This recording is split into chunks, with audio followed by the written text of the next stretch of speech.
FPL right now, we have the defender with a higher XG than popular FPL assets like João Pedro, Watkins, Kudus, Gordon, Saka, and only 0.07 less than 14.4 million asset Mo Salah.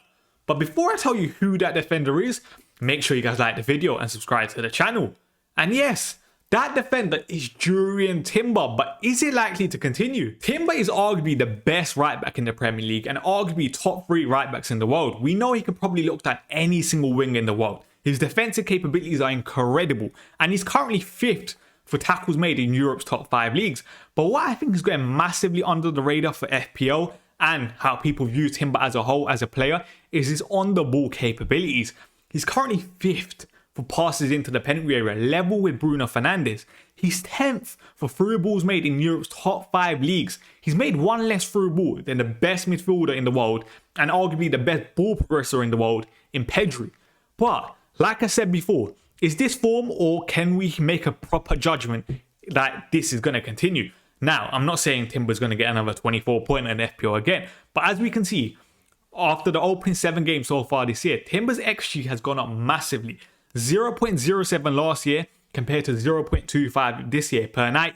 Expected assist numbers again, double what they were last year. He's having more touches in the penalty area. He's having more shots. His attacking data is incredible. Now, just to emphasize how good Timber's attacking data has been, let's compare it to popular FPL asset and probably the best FPL defender in recent years in Trent Alexander-Arnold. Comparing it to Trent Alexander-Arnold's data from last year in the Premier League, as we can see, Timber's expected goal involvement is higher. 0.31 to 0.29 for Trent. Timber is also having more touches in the penalty area, and although Trent Alexander-Arnold had more shots, it just shows how good Timber's start from an attacking point of view has been so far this year. Now, one area that made Trent Alexander-Arnold a brilliant FPL asset over the years was his creative ability with his crosses. However, Timber falls short in that area. Timber's not really a volume crosser. As we can see, Timber only averages 1.45 crosses per 90 over the last year in the Premier League. Accurate crosses, that goes down to 0.23. However, it is not all doom and gloom when it comes to Timber's creative aspect of things on the football pitch. Timber is currently top for Premier League fullbacks when it comes to deep completions.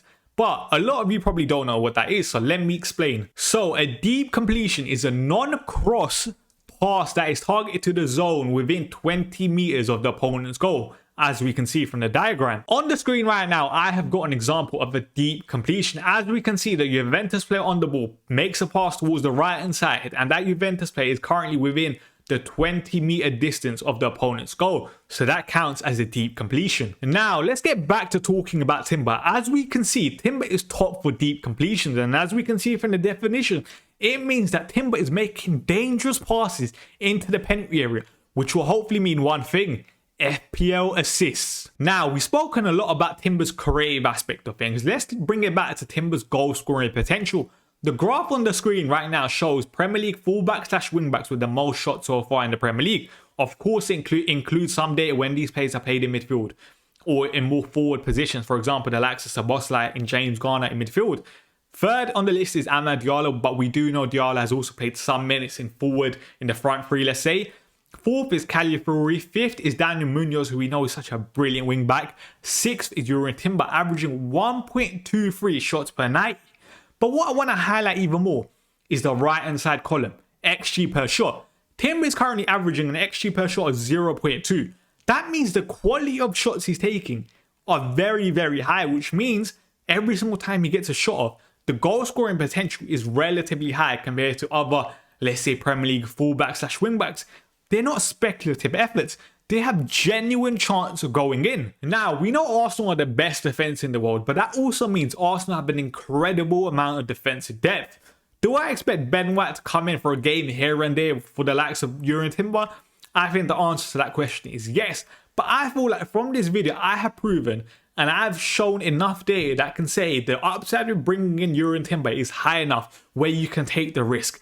If you guys are going to bring in Jurrien Timber on your wildcard or he's in your potential transfer plans for future weeks, let me know down below and make sure you guys like the video and subscribe to the channel.